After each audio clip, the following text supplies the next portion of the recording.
Tucker Carlson, a prominent propagandist for Fox News, is currently running with the narrative that security footage made available to his Fox team by House Speaker Representative Kevin McCarthy, Republican California, somehow debunks an ostensibly Democratic narrative of what took place during the Capitol riot.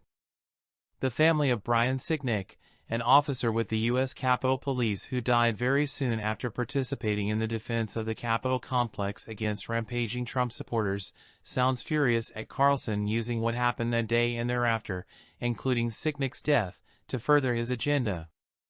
Previously, brothers of the late officer and his mother have been involved in speaking about what happened.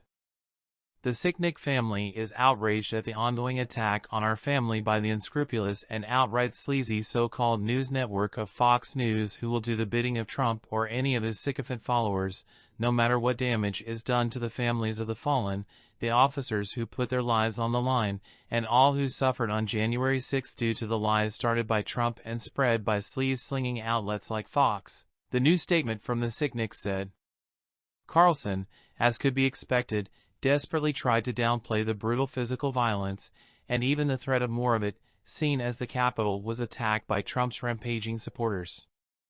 Imagine for a moment that it was liberals who had stormed the Capitol complex, beating police officers with what seemed like whatever they could get their hands on.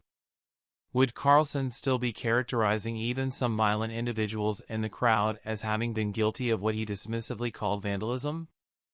Obviously not.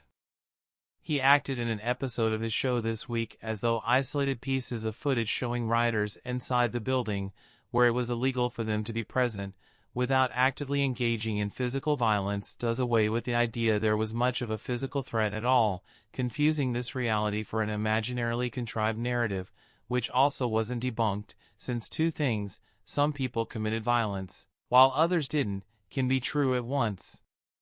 The statement from Sicknick's family also undercut the idea that the late officer, having continued to engage in his duties amid the assault on the premises, meant he actually wasn't that threatened by what was happening.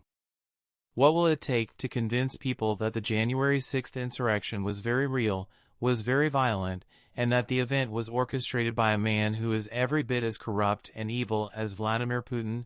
The late officer's family added. Carlson's narrative is just false. He questioned, for instance, why police didn't seek to apprehend riot participant Jacob Chansley as he wandered through the Capitol, which many entered through broken windows and other obviously improper means. Well, as has been well documented, police were overwhelmed and trying to manage their resources, even releasing multiple individuals who they did detain that day. This is basic stuff Carlson is keeping from his viewers. See the Sicknick statement below.